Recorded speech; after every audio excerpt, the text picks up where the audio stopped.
Welcome to the Overwhelm is Optional podcast, where we cut through the fog of overwhelm so you can see all the ways to start creating a life that works for you. Hello, how are you doing? Welcome to this week's episode. So, how's your year started? I have to say, I'm disappointed with my start of the year. Despite taking a pause, despite everything I teach, or because of everything I teach. So I'm disappointed with myself. I feel like I ought to be better at this stuff. I ought to, despite saying I was going to take most of January to pause, that I ought actually not to feel like pausing, that I ought to want to start beginning of January like a bull out of the gate, ready to take the world by storm. And this doesn't make any sense, does it? Because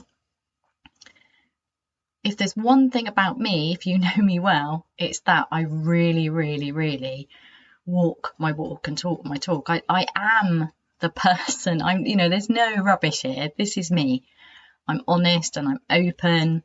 And I am genuinely more and more committed to blazing this trail of saying that people like me who tend to get stuck in our heads and beat ourselves up for not being better at all sorts of things, not being able to figure out how to make our life work for us. We tend to be into reading, we tend to be well educated, we tend to overanalyze. It is that the use of this brilliant mind, but not quite being able to harness the power of the incredible human mind when you're deeply sensitive and you want to live fully. There's this conflict between how do I live fully without overwhelming myself? Because the truth is that living fully means being able to differentiate between things that bring joy and things that crush us. So for me, I'm disappointed with my start to the year because I'm disappointed with myself, because I feel I ought to be better at this stuff by now, which is really interesting because actually none of that's true. So it's just a feeling. And as soon as I notice that, and another thing is I'm not disappointed all the time. And then there's the fear of saying to you that I'm disappointed and that you will judge me and say, well, she's not very good at this stuff. See, it's this entanglement of fear of not being good enough. I think it always comes down to this. I know it does for my clients and my students. In the end, it comes down to I'm not good enough. I'm just not good enough. If only I was better in some way, then whatever, everything comes down to that. If only I was better in some way. And the problem is that also because we're so committed to personal growth, it's easy to get addicted to that. The idea that there's always an improvement to be made, because there always is. But there's a different way to see it. You can see it as there's something wrong with me and I need to improve that in order to be able to justify my space on the planet. Or you can see it as I have opportunities here. There are limitless opportunities for growth. There are limitless opportunities for stuff to do, stuff to experience, people to meet. It's endless, and it's that limitlessness that what is the definition of living my life to the full, because there's always going to be more.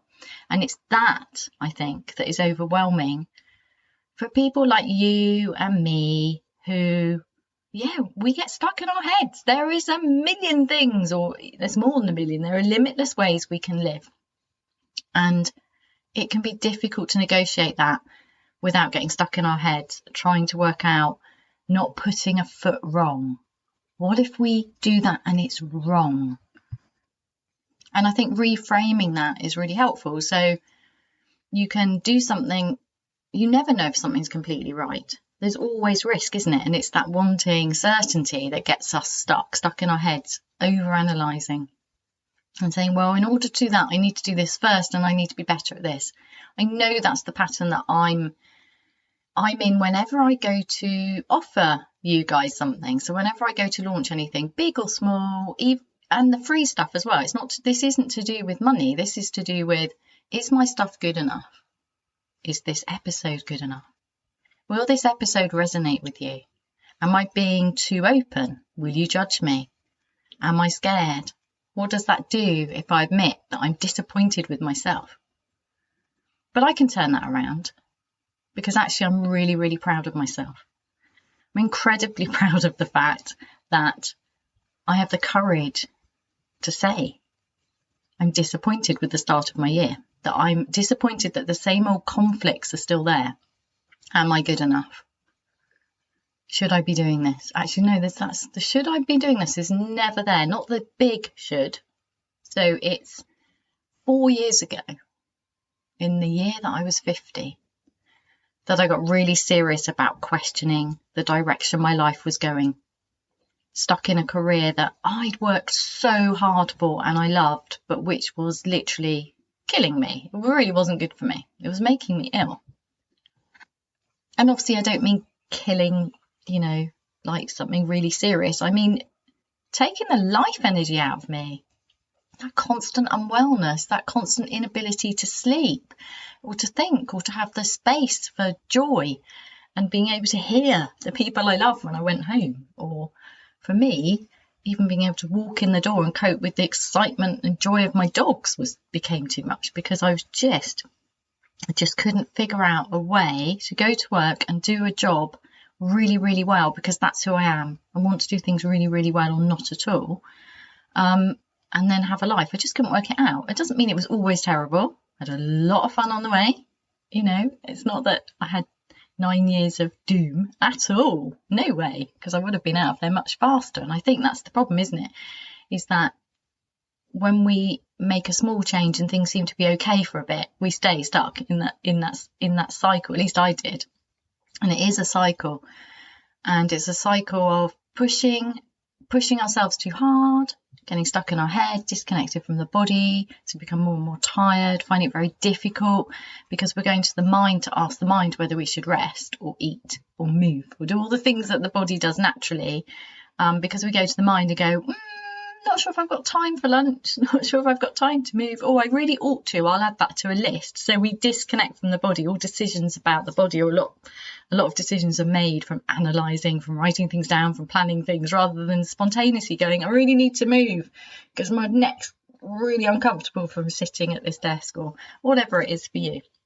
So for me, that was a big thing. And once I reconnected to my body, things rapidly improved once I learned to listen. But unfortunately for me, my body needed to literally scream at me, every cell in my body, until I would properly listen. But I'm okay with that. A friend asked me at the weekend, do you regret going into teaching? No. Is there an alternative path I could have taken that would have been easier? Yes. But it doesn't even matter now, because I'm here talking to you, and I work with people who went through or were close to going through what I went through. And I'm good with that, because I love my work. I cannot tell you the joy of working with clients and students and creating things for them that work for them, and then noticing how they change, how they just accept themselves more and more and just find more joy. Because it's about happiness, right? We work really, really hard in order to be happy, and then we never get there because we're still working really, really hard. We get really, really good at sacrificing in order to be happy, and then we forget how to be happy. And when we take time off, we feel guilty because we ought to be doing something, just in case we lose the opportunity for happiness, even though we're not really spending much time in the happiness. I think I liken it to, you're climbing up a hill and you think you've got to the top, but you haven't. So instead of sitting and looking at the view, you go, I thought we'd be at the top by now, because you'd planned to have lunch at the top. And you had this expectation that you would reach the top before you had lunch. Maybe you're even meeting somebody at the top to have lunch, or you're walking with somebody else and they also expected to have lunch at the top of this hill, and you're not at the top. So despite the fact that if you turned around right now and looked, there's this incredible view, and it wouldn't even matter. It wouldn't actually even matter if you just turned around and went back down again, or you deviated and walked around the hill instead, because the view right now, even though You could continue to climb for another however many hours. The view right now is incredible. But you don't stop because you're on a mission. You said you'd have lunch at the top, so you're going to keep going. And all the way up that hill, you don't see the view. You miss it. So there are lots of views on the way up that you missed. And I get it, because that's how I realised I really pushed myself for much of my life, but particularly when I went into career mode. I don't know what it is. Actually, I do know what it is. It is the belief that in order to have success in a Western sense, so career opportunities, financial security, in order to have that, we have to sacrifice. And we are taught this at a young age. And I think it's much, much worse now, having worked in schools. It is very serious from a very young age. You must work hard. In order to be happy, you have to sacrifice now.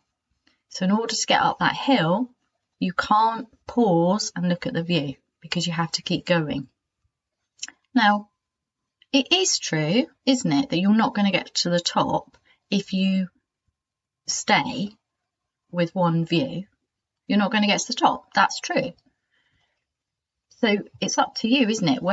Which view do you want to settle for? Do you want to keep walking and seeing another view? Do you want to go round the mountain, over the mountain? Maybe there's even like a really cool way through the mountain. I don't know. It's a metaphor and it's your damn mountain. All I know is I notice a tendency for myself whenever I'm really excited about a goal to just go head down, keep going, and not notice the unexpectedly lovely moments on the way. And that's a skill, right? It's really hard actually to focus that well. And it's an enviable skill, to be able to cut out the procrastination and to work really hard originally for exams or starting a business. That's not everybody does that. So it's not that there's anything wrong with you or me. It's just that we get stuck in those habits. So those habits are successful habits. They are taught. They are good skills. The ability to focus and really go for what you want, to make sacrifices temporarily in order to have something that you really, really want later. The problem is when we get stuck in them. And I think, I know for myself that I very easily get stuck in that. And I know that's true of my clients and my students in Get Your Life Back and other courses. It's that forgetting how. And it's also actually more than that. It's not realizing. We don't realize that we've adopted these habits of success and then got stuck in them and that they just don't work anymore. And it's not that you might, and there can be fear, can't there? Well, I can't drop that because I actually there's more stuff I want. So I need those goals. Those skills. I need those skills. I need to be able to work hard in order to get my business off the ground or take my business to the next level, or to go for the promotion at work, or just to get that project done at work or a project at home or whatever it is. But what if you could have it all? What if you could have the skills of success, as in the sacrificial skills of success, but at the same time you can do it without damaging your body? So if you could find a way where you can aim really high and have this full life, but without wrecking yourself in the process. And that's what I'm about. And that's what I started to, it's what I was actually exploring throughout my time as a teacher. And I really struggled, and sometimes it worked actually. So I really struggled, as in, I think for me, it's probably impossible, and I don't mind that in teaching, but it meant that I tried lots of stuff out, which is really cool, because that's what I pour all of that into my work now, and that's really helpful. So I don't regret it, because it's now my gift and my gold and my resource to draw on. So I have all these experiences, and also I coached people during my time as a teacher, so I have more to draw on, and I did lots of courses and lots of reading, and it's a gift. So no, I don't regret going into teaching, but I do not want to carry those habits of ignoring my body anymore. And the reason I'm disappointed, I'm now talking to you, I'm not really disappointed. It's a temporary disappointment, as in, oh, why am I not further ahead in my business? Why am I not better at listening to my body? And I know why this came up, my wrist. So if you've been following my podcast for a while, you'll know that my wrist when I damaged my wrist, was a major turning point for me. It really, really highlighted what was going on. So I'll just tell the story quickly now. So 4 years ago, heading into my 50th year, and I'm really ready to make big changes. I really want to, leave education and find myself again. I'd got lost. So I set up a business. Anyway, I'm not going to go into all of that, but one of the many things I did was retrain with a Zen master in Zen yoga, which is it has the normal yoga, but it also has this Zen philosophy and practice central to it. So it is very different in a lot of ways and very similar in other ways, I guess. But anyway, there's this real deep element of listening to the body. And this is my 50th year, and I'm training to be a yoga teacher. So obviously stuff came up like, you're too old, your body's not good enough, you don't look like a yoga teacher, blah, blah, blah, naggy mind. Anyway, so there I am doing some yoga online, because I did lots of yoga, obviously, mass is more. And also it was recommended that we went to as many different teachers and styles as we could before we did the training, because it's really good research. Anyway, I was doing I did it too fast, I did it mindlessly, I hurt my wrist. So I turn up at the yoga teacher training with a hurt wrist, which is useless because that's a quarter of my limbs. Oh dear. And I spoke to Daizan, the Zen master, in the first evening, and I said, I don't know what to do. I've hurt my wrist. And he said to me, words that changed my life. Ask your wrist what it needs. And that's really woo, right? But he's a Zen master, so you don't question this stuff. You just go, okay, interesting. Ask my wrist what it needs. So imagine my disappointment when last week my wrist was in pain. Imagine my disappointment all these years later of listening to my body, of teaching listening to your body, and my wrist is in pain. And then that's a big part of my disappointment with the start to my year is, oh, Heidi, are you still pushing yourself too hard? What have you done? This shouldn't happen to you. You're supposed to be blazing the trail as a thought leader in this stuff. Can you see the naggingness? And why am I telling you this? Why am I telling you what could be described as my failures? Well, because I'm human. I'm normal. I'm not a Zen master. I haven't reached that. Imagine if I never, ever injured my body or got tired or ill or anything ever again. Like, that's just not normal, right? That's major. Yeah, that's. I don't think that's helpful to you if I become superhuman. I mean, no, it's not. I'm just me. I'm just me, and I'm practicing this stuff, and it works for me. Does that mean I never injure myself? No. But what it does mean, once I get past, and does it mean that my mind never does the whole berating? No. It's gonna do that. It's a warning, isn't it? Oh, you're not listening enough. You're not good at this stuff. You're a bit rubbish. And actually, it's a warning that what's really disappointing for me is the fact that I'm still questioning myself. Am I good enough? Am I good enough? Am I true enough? If I'm not listening to my body enough to prevent hurting my wrist, should I be? Listen to the shoulds. Shoulds and all. Should I be having a podcast that discusses and teaches how to live more in tune with yourself by listening to your body? What a failure. Haha, caught that one out. Took me a while. So, my wrist healed very, very quickly. So much more coming. In fact, I think it was like It was such a fast healing once I started listening that it was almost funny. It was almost like, oh, I've forgotten about that. And that is important, isn't it? That's really interesting. So my wrist, once again, has been my teacher. My body teaches me how to listen. And what did I find out? Well, I can always up my listening to my body, number one.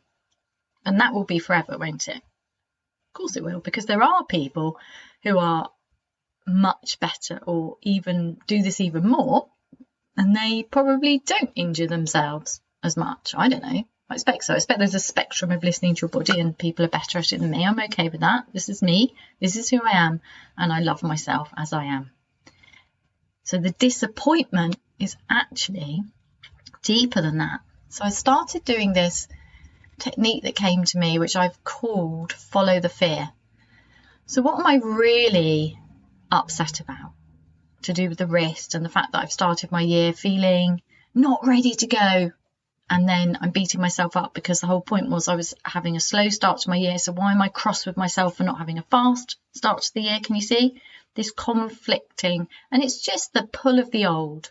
It's the pull of the old against the new, and that's why I feel disappointed, because I already want to be fully where I want to go, and that's okay. So noticing that, this is what I find out. I have habits of self-doubt that I wish to release. I have habits of beating myself up, telling shoulds and oughts and not feeling good enough. I have habits of not feeling ready enough. And these are things I wish to release. So if you've been doing my turn of the year pause, and I hope you are, and I hope you're still doing it slowly, you will notice that I'm not through my turn of the year pause, because most of what I'm talking about today is release work, which was the second episode or the third? I can't remember. So it goes pause to take stock, which is was released just before Christmas, and great feedback about these, by the way. So if you haven't done it yet, do it, because it's just. And when I say do the turn of the year pause, what I don't mean is add to your list, I must do a turn of the year pause, and then beat yourself up for not doing it, and find yourself halfway through February going, I still haven't done it, it's too late now, I'm rubbish. What I mean is, ideally, you'd create the space to do the 4 episodes, and you give yourself the gift of time alone to journal. But that's ideal.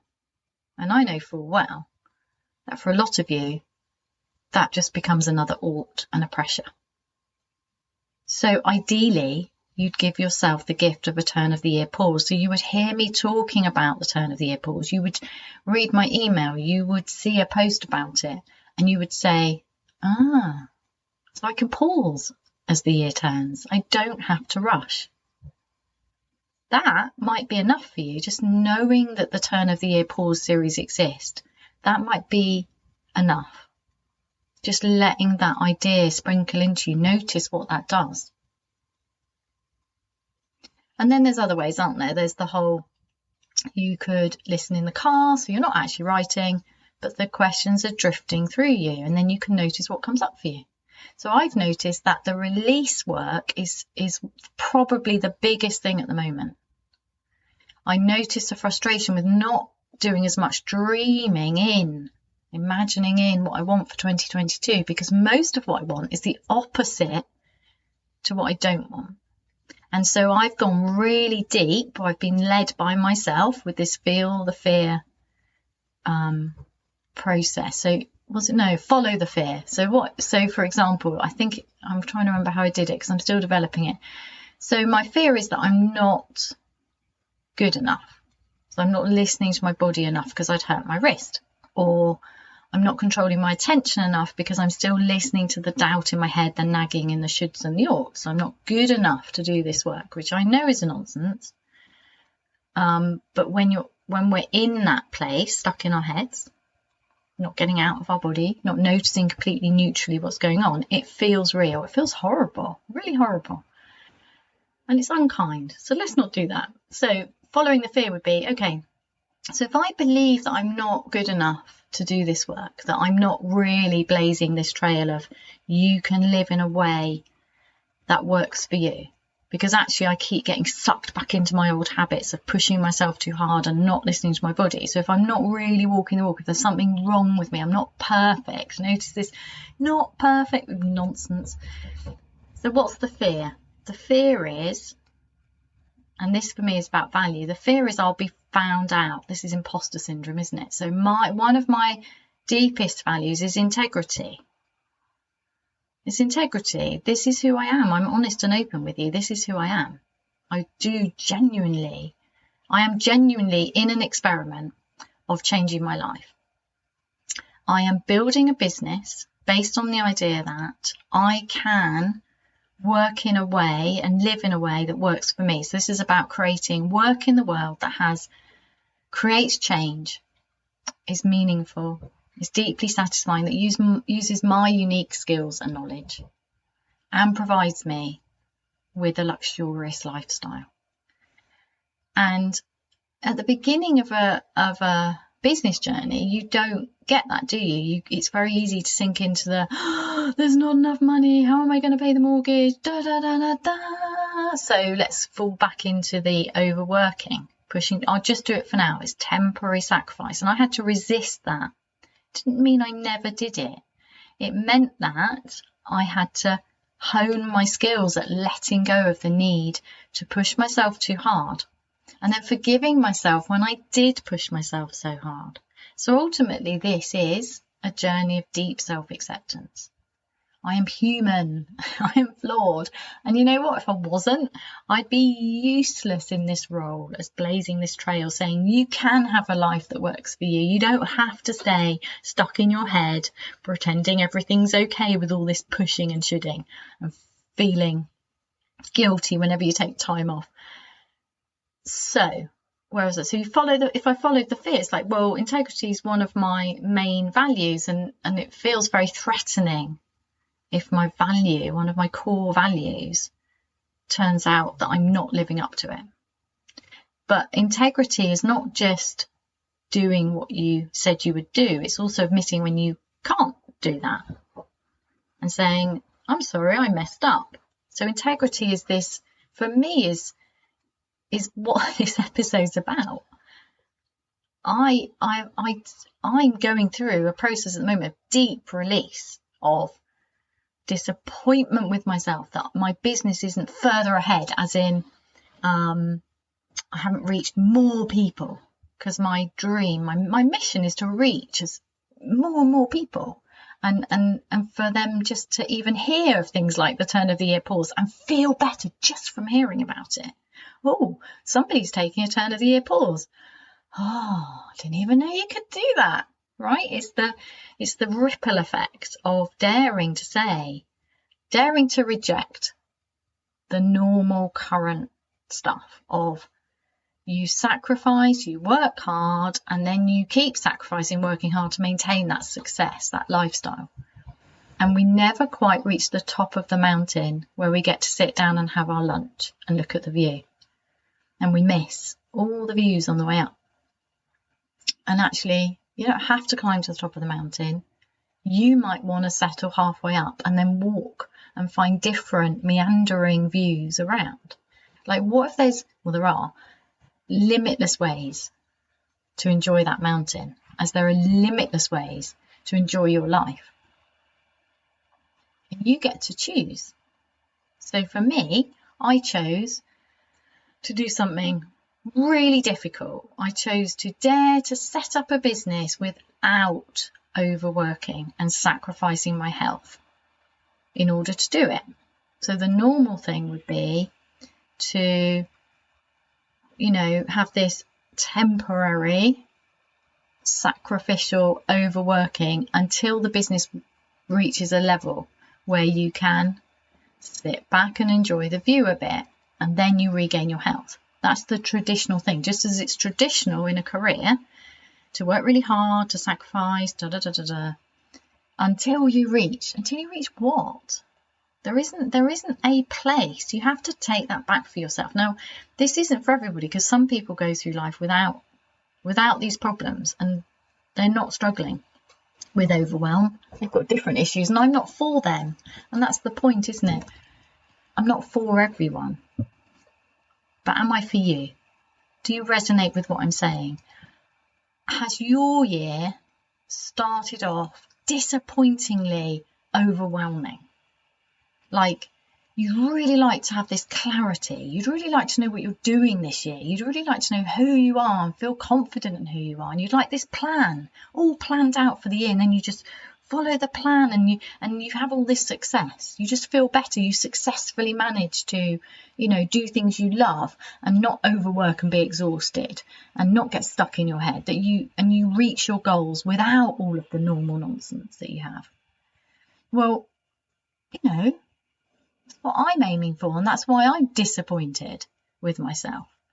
But when we turn that around, when we notice the disappointment, what is the disappointment about? Well, the disappointment for me is I am feeling like I'm in a circle of going, I've been here before.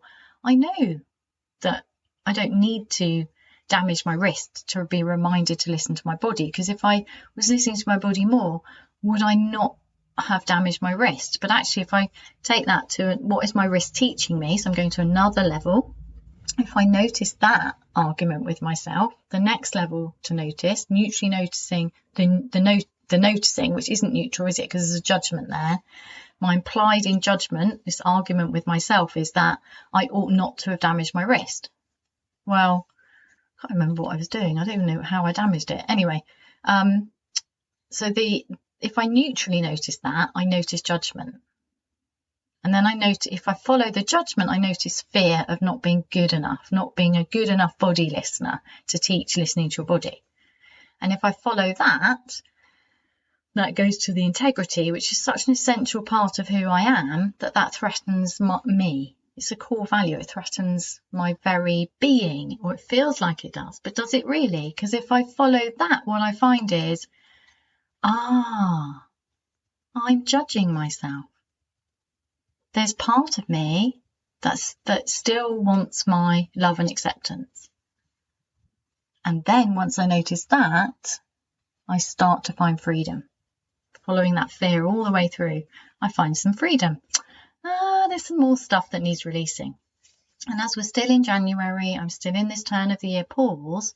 I mean, you can do release work, obviously, at any time of the year. Release work's a bit like, it's like having a shower. There's always something more to let go of.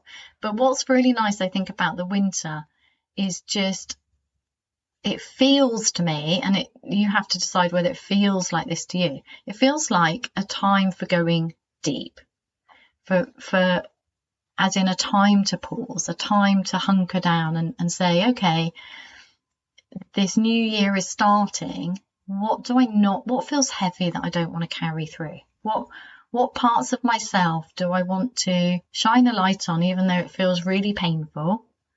Because we don't like shining a light on the bits of ourselves we think we ought not to have.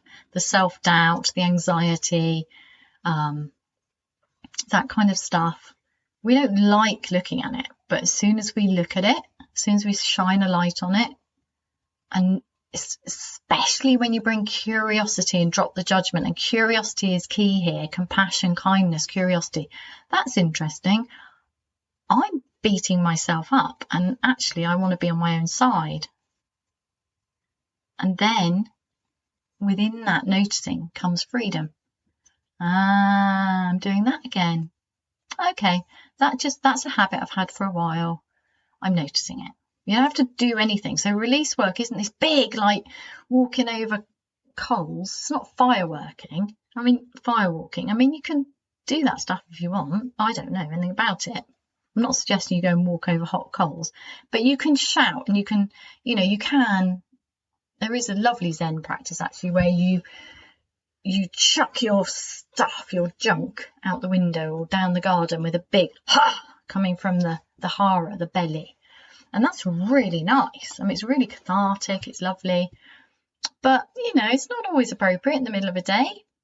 It depends if you're working on your own or not.